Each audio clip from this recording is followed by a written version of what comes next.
안녕하세요. 양민철 목사입니다. 오늘 또 목요 예배를 통해 여러분을 찾아뵐 수 있어서 너무나 감사드립니다. 코로나 상황이 진정이 되고 다시 모일 수 있다면 목요 예배, 주중 예배로서 목요일 저녁에 모여서 함께 말씀 나누는 그런 시간이 있게 되기를 소망합니다. 오늘 역시도 영상으로 시편 8편 말씀을 같이 묵상하도록 하겠습니다. 다윗의 시 인도자를 따라 깃딧에 맞춘 노래라고 타이틀 설명이 되어 있는데요. 다윗이 쓴 시로서 인도자 즉 성가대 지휘자의 인도를 따라서 깃딧이라는 악기에 맞춘 노래, 블레셋 가드에 있는 어떤 악기라고 하는 기록도 보았고 전반적으로 정확지 않기 때문에 대략적으로 음악적 요소라고 말할 수가 있습니다. 일정한 어떤 분위기 있는 그러한 음악적 요소가 깃딧인데 이것을 회중이 인도자에 따라서 함께 불렀다라고 생각하시면 될 것 같습니다. 하나님의 이름이 온 땅에 아름답다라는 표현이 오늘 본문에 잘 나타나 있습니다. 하나님의 이름이 뭐죠? 야훼, 즉 여호와라고 번역되어 있는 야훼입니다. 야훼라는 말의 뜻을 영어 성경은 I am, 나는 존재한다 이렇게 번역하고 있고 우리말 성경에서는 여호와 또는 야훼라고 번역하고 있습니다. 그런데 여호와의 뜻에 대해서 모세와의 대화에서 하나님께서 자신을 여호와 스스로 계신 자라고 밝힌 것을 알 수가 있습니다. 한문으로 하면 자존자가 여호와죠. 스스로 계신 분. 우리는 하나님에 의해서 창조된 피조물인데 하나님은 스스로 계신 분. 하나님의 주인은 없습니다. 천지 만물의 주인이실 뿐입니다. 그 하나님의 이름이 온 땅이 아름답다라고 말하고 있습니다. 1절을 제가 읽어드릴게요. 여호와 우리 주여, 주의 이름이 온 땅이 어찌 그리 아름다운지요. 주의 영광이 하늘을 덮었나이다. 또 9절에도 보면 반복하고 있어요. 1절과 9절은 첫 절과 끝절인데 9절을 읽어드립니다. 여호와 우리 주여, 주의 이름이 온 땅이 어찌 그리 아름다운지요. 이 문장이 처음과 끝을 장식하고 있고 반복하고 있다라는 것을 알 수가 있습니다. 왜 다윗은 하나님의 이름이 온 땅이 아름답다라고 말했을까요? 하나님의 작품들이 하나님의 이름을 드러냅니다. 그의 작품이 천지에 충만합니다. 그 작품이 그 작가이신 하나님을 드러내고 있다라는 것입니다. 1절에 보면 주의 영광이 하늘을 덮었나이다 라는 표현이 나오죠. 하늘을 가득 덮고 있는 주의 영광은 무엇입니까? 3절에 보면 주의 손가락으로 만드신 주의 하늘, 그리고 주께서 베풀어 두신 달과 별들이라고 기록하고 있습니다. 하늘과 하늘에 가득한 달과 별들이 주의 솜씨라는 것이고 주님이 만드신 그 아름다운 피조물들이 하나님의 이름의 아름다움을 선포하고 있다라는 것입니다. 그의 작품이 그를 드러내고 있습니다. 하나님의 작품들 가운데 단연 최고의 작품은 저와 여러분 인간입니다. 우리는 그를 드러내고 있나요? 우리는 그 이름의 아름다움을 드러내고 있습니까? 그의 작품인 우리가 그를 드러내지 않는다면 무엇이 그를 드러내겠습니까? 하나님의 작품인 작품 중에서도 최고의 걸작인 저와 여러분이 하나님의 아름다움을 세상에 드러낼 수 있는 그러한 열매들이 있어야 되겠습니다. 그렇다면 그의 작품인 우리가 그를 드러내는 방법은 과연 무엇일까요? 그의 형상대로 지음을 받았으니 그의 형상을 따라 살아야 되겠습니다. 그는 영적이며 인격적이며 사회적 존재입니다. 다른 사람들과의 관계 안에서 선한 일을 하여 하나님의 사랑을 드러내고 하나님의 따뜻하심, 하나님의 부드러우심을 잘 드러낼 수 있어야 합니다. 만약 우리가 사람들에게 선하게 또 부드럽게 따뜻하게 하나님의 그 사랑과 하나님의 그 아름다움을 드러낼 수 있다면 이것이 하나님의 형상대로 사는 삶, 하나님의 형상대로 사는 삶을 통해서 하나님이라는 존재를 세상에 나타나고 선포하는 것입니다. 이런 삶을 선교적 삶이라고 말할 수도 있습니다. 아마도 그는 밤 하늘을 바라보며 찬양하였던 것 같습니다. 주의 은혜는 값없이 주어지는 것인데 동시에 이미 주어진 은혜를 발견하는 것, 그것이 필요합니다. 밤이 되어 어둠이 내리지 않았다면 하늘의 무별들을 어찌 만날 수 있었겠습니까? 밤이 되었기 때문에 하늘의 별들을 확인할 수가 있었다라는 것입니다. 어떤 이는 삶의 현장에서 내린 인생의 어둠을 보며 원망하곤 하죠.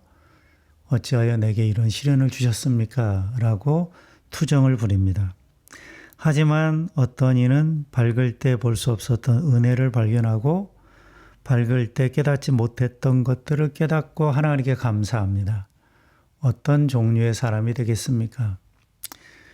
부디 믿음의 가족들이 시련의 날에 시련을 겪기 전에는 알 수 없었던, 볼 수 없었던 그 은혜를 발견하고 그 하나님께 감사로 제사할 수 있다면 우리는 상황과 사건과 사람에 따라 좌우되는 신앙이 아니라 하나님에 의해서 하나님의 통치를 받으며 하나님의 위대함을 드러내는 그분의 걸작이 되리라 믿습니다.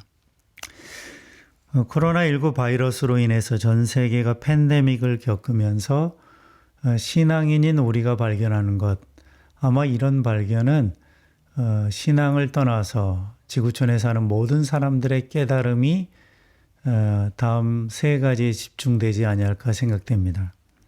첫째는 인간은 자연 앞에 무기력한 존재라는 것을 새삼 발견합니다. 초인류 시대, 첨단 과학 문명의 시대, 이런 시대를 살면서 인간은 못할 것이 없을 것처럼 생각하며 살았습니다. 그런데 코로나 바이러스를 경험하면서 인간이 얼마나 무기력한 존재인지 겸손을 배우게 됩니다. 덩치가 큰 코끼리가 벌을 만나면 절절매듯이 인간은 한 번도 만난 적이 없는 보이지 않는 바이러스라는 적 앞에서 속수무책이었습니다. 다시 한번 초인류 과학 문명 시대를 사는 저와 여러분, 교만할 근거가 없어졌습니다. 겸손하셔야 됩니다. 객관적으로도 증명된 사실입니다. 스스로 착각하고 스스로 교만에 빠져서 어리석게 생각하고 행동하지 말고 항상 코로나 상황을 생각하면서 인간은 아무것도 아니다. 이 점을 생각하면서 겸손히 주님 앞에 나갈 수 있었으면 좋겠습니다.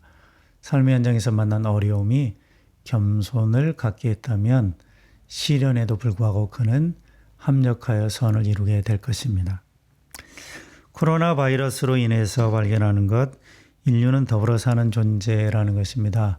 중국 우한에서 시작되었지만 전 세계가 코로나19 바이러스 때문에 어려움을 겪습니다. 한 나라, 특정 지역을 탓하기에는 사람은 다 연결되어 있다라는 거죠. 그래서 이념적 갈등, 이런 것이 더 이상 가장 강력한 요소는 아닙니다. 인류 전체가 맞서야 하는 보이지 않는 적들이 계속 출현할 것이기 때문입니다. 함께 연대해야 삽니다. 갈라지면 그만큼 위험합니다. 함께 방법을 짜고 함께 힘을 모아야 됩니다. 아놀드 토인비가 했던 말이 생각나요? 인류가 하나 될 수 있는 유일한 길은 외계의 적이 나타나는 것뿐이다. 함께 뭉쳐야 살 수 있을 때 인간은 비로소 하나가 된다라는 거죠. 코로나19 바이러스로 인해서 그것을 깨닫는다면 엄청난 인류의 진보를 가져올 수 있다라는 것입니다. 하나 더 생각해 보겠습니다. 그것은 자연의 반격은 참 무섭다라는 것입니다. 그런 의미에서 더 이상 자연을 학대해서는 안 됩니다. 지구촌 전체가 탄소 배출을 줄이는 노력 적극적으로 동참해야 됩니다. 하나님은 우리에게 평화와 존귀로 관을 씌워주셨습니다. 성경을 읽으며 충격을 받았던 적이 있었습니다. 시편 8편 4절 5절을 읽을 때였는데요. 4절 5절을 읽어드릴게요. 사람이 무엇이기에 주께서 그를 생각하시며 인자가 무엇이기에 주께서 그를 돌보시나이까. 그를 하나님보다 조금 못하게 하시고 영화와 존귀로 관을 씌우셨나이다. 아멘. 다윗 시대는 대략 3,000년, 지금부터 3,000년 전입니다. 노예 제도가 있던 시대이고 전쟁에서 이긴 자가 전쟁에서 진 약한 나라의 사람들을 전리품, 즉 노예로 취하는 시대입니다. 전쟁이 빈번했기 때문에 여성과 아이들은 숫자에 들지도 못했던 그런 시대이죠. 힘이 없으면 쓸모없는 사람인 것처럼 취급받던 그런 시대. 힘이 곧 정의인 그런 시대에 신들은 어땠을까? 그 시대의 신들도 그와 같았다라는 거죠. 그런데 다윗이 발견한 하나님, 그 하나님은 달랐습니다. 하나님은 사람을 생각하신다고 했습니다. 자카르라는 히브리어를 쓰는데 기억한다. 티끌모니보다 더 작고 보잘것없는 인간을 한 사람 한 사람 기억하시는 신, 그가 여호와라는 것입니다. 또한 여호와는 사람을 돌보십니다. 피가드라는 히브리어 원어는 방문하다, 보살피다 이런 뜻이 있습니다. 신이 우리의 삶에 오셔서 우리를 도와주시는 하나님, 그가 여호와입니다. 티끌 모래와 같이 많음에도 인간을 하찮게 보지 아니하시고 물건 취급하지 아니하십니다. 한 사람 한 사람을 소중히 여기시며 그 이름과 그의 출생과 그의 행적을 기억하십니다. 그의 아픔에 동참하여 함께 아파하시고 그의 삶에 동참하여 기꺼이 돌봐주시는 신, 이런 신들이 다윗 시대에는 하나님 외에 없었습니다. 이러한 여호와에 대해서 약 3,000년 전에 다윗이 기록한 거죠. 사람이 무엇이기에 주께서 그를 생각하시며 인자가 무엇이기에 주께서 그를 돌보시나이까. 그를 하나님보다 조금 못하게 하시고 영화와 존귀로 관을 씌우셨나이다. 하나님보다 조금 못하게 하였다라는 거죠. 심지어 다윗은 하나님께서 우리를 자신보다 조금 못하게 하셨다고 기록했는데요. 한없이 못하게 하셨다가 아니라 조금 못하게 하셨다라고 기록하는 것에 더 주목해야 합니다. 객관적 차이는 비교 불가입니다. 하나님하고 우리를 어떻게 비교하겠습니까? 그럼에도 조금 못하게 하셨다라는 것은 하나님의 사랑으로 우리에게 정해 주신 자리가 있는데 그 자리가 그만큼 존귀한 자리라는 것입니다. 창조주를 아버지라고 부를 수 있는 자리, 그 자리에 우리를 세우신 것입니다. 우리는 천사보다 위대합니다. 우리가 믿는 하나님은 전능하시나 힘이 없는 자를 비천하게 대하지 아니하십니다. 우리가 믿는 하나님은 모든 것을 알고 계시지만 지식이 없다 하여 사람을 비천하게 대하지 아니하십니다. 우리가 믿는 하나님은 천지 만물의 소유주이시지만 가난한 자를 비천하게 대하지 아니하십니다. 우리가 믿는 하나님은 모든 왕 위에 왕으로 계시나 가장 낮은 곳에 있는 사람을 비천하게 대하지 아니하십니다. 기꺼이 그 자리로 오셨습니다. 임마누엘, 그는 예수 그리스도이십니다. 우리가 존귀하기에 존귀하게 대해 주시는 것이 아니라 우리를 사랑하시기에 사랑과 존귀로 관을 씌우신 것입니다. 그의 사랑을 받기에 걸맞는 조건이 우리 안에 있을까요? 없습니다. 우리 가운데 가장 약하고 보잘것이 없는 자를 더욱 사랑하신다 하셨으니 사랑받기에 걸맞는 조건을 우리 안에서는 발견하지 못합니다. 우리 안에는 그런 조건을 가진 자가 없습니다. 그의 사랑은 그래서 신비로운 것입니다. 그 사랑을 입은 자로서 존귀해진 우리의 존귀함도 신비로운 것이다. 오직 하나님의 사랑 안에서 그리스도 예수로 말미암아 주어진 그 존귀함은 우리의 연약함에도 불구하고 우리를 깎아내릴 수 없습니다. 우리의 무능함에도 불구하고 우리를 낮은 곳으로 내던질 수 없는 것입니다. 지극히 높으신 하나님의 아들이 우리를 위해 죽으셨기 때문이고 그 아들을 보내심으로 우리를 구원하신 분이 우리 아버지 여호와 하나님이기 때문입니다. 다윗이 발견한 인간에 대한 하나님의 선언은 가히 혁명적입니다. 약 3000년 전에 이런 선언을 했다는 것이 얼마나 놀랍습니까?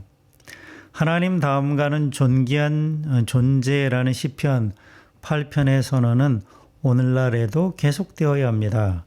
왜냐하면 우리의 지식은 인간의 존엄에 대해서 말하고 있지만 그 가치는 돈으로 결정되는 풍토이기 때문에 이 말씀을 더욱 곱씹어 먹어야 하고 실제로 그러한 것 따지면서 저항적 자세로 인간의 자리를 찾아야 합니다.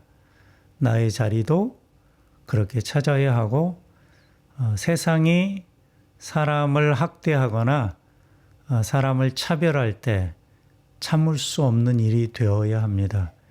이것이 시편 8편의 사람에 대한 하나님의 선언에 걸맞는 신자의 삶이라고 말할 수가 있습니다. 하나님보다 조금 못한 사람이란 혁명적 선언은 가장 가까이 있는 사람들 사이에서 먼저 실천되어야 합니다. 성경이 아무리 인간의 존귀함을 선언한다 하여도 세상은 심과 돈으로 사람을 평가하지요. 이런 세상에서 상처받은 이들이 너무나 많습니다. 우리 또한 상처 가운데 살 때가 많습니다. 어떻게 하면 좋을까요? 가장 가까이 있는 사람은 가장 강력한 영향력을 끼칩니다. 또한 가장 깊이 들어옵니다. 세상이 그를 비천하게 대할지라도 가장 가까이 있는 사람들이 그를 존귀하게 여긴다면 그의 존귀함은 보존될 수 있습니다. 다윗을 역적으로 몰아세운 사울 왕과 간신들, 사촌 구시의 배신과 기회주의자 시므이의 저주에도 불구하고 다윗이 살아 버틸 수 있었던 것은 무엇보다 하나님의 사랑과 은혜의 돌보심이 있었기 때문이고 또한 요압과 아비새 같은 충신들이 그를 존귀하게 여겼기 때문입니다. 가장 가까이 있는 사람들이 그의 보호막이 되었고 그를 위해 목숨을 걸 정도로 그를 존귀한 리더로 대접했기 때문에 이 엄청난 삶의 시련 속에서도 다윗이 살아 버틸 수 있었던 것입니다. 가까이 있고 많은 시간을 함께 보내는 사람에게서 존귀함을 확인할 수 있다면 그 누구도 그 무엇도 그의 존귀함을 빼앗을 수 없습니다. 세상이 또 어떤 상황이나 사건이 우리에게 상처를 주고 우리를 비천하게 만든다 할지라도 가까이 있는 저와 여러분이 서로 그 존귀함을 깨닫고 시편 8편의 선언, 그 선언을 지켜나갈 수 있다면 이러한 세상에서 그 존귀함을 잃지 않고 당당하게 씩씩하게 멋지게 살아갈 수 있을 뿐 아니라 내가 만난 다른 사람에게도 이런 존귀한 자로서의 대접을 충분히 해줄 수 있는 하나님의 도구가 되리라 믿습니다. 저와 여러분의 삶은 하나님의 사랑 안에서 그리스도로 말미암아 존귀한 인생입니다. 여러분이 존귀한 인생임을 기억하시고 삶의 상처를 씻어내기 바랍니다. 그리고 여러분을 통해서 다른 사람이 얼마나 존귀한지 하나님의 선언이 증명되기를 주의 이름으로 축복합니다. 감사합니다.